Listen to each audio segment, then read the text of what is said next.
ఉగాది అనగానే మనందరికీ ముందుగా గుర్తొచ్చేది ఉగాది పచ్చడి. తీపి, పులుపు, కారం, ఉప్పు, వగరు, చేదు ఇలా షడ్రుచుల సమ్మేళనంతో జీవిత పాఠాన్ని నేర్పే ఈ పచ్చడి మన తెలుగువారికే ప్రత్యేకం అనుకుంటాం.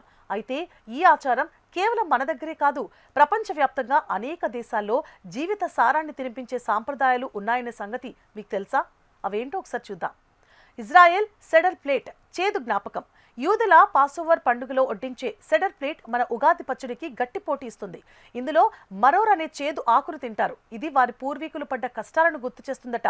అదే ప్లేట్లో చెరోసెట్ అనే పండ్లు, గింజలు, తీపి మిశ్రమం ఉంటుంది.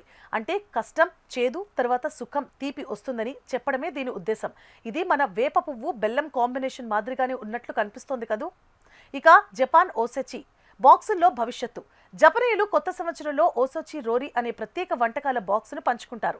ఇందులో ఒక్కో పదార్థానికి ఒక్కో అర్థం ఉంటుంది.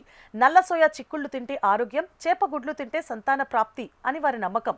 మన ఉగాది పచ్చడిలో మామిడి వగరులాగే వారు కూడా ప్రకృతి ఇచ్చే ప్రతి పదార్థాన్ని ఒక ఆశీర్వాదంగా జపనీయులు భావిస్తారు.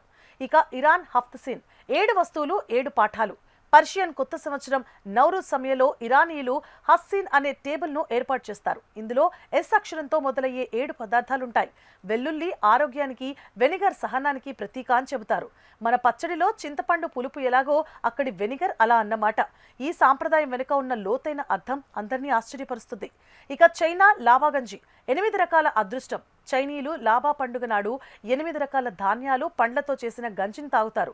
ఇది కేవలం ఆకలి తీర్చడానికే కాదు, రాబోయే ఏడాది అంతా అదృష్టం కలిసి రావాలని చేసే ఒక ప్రార్థన.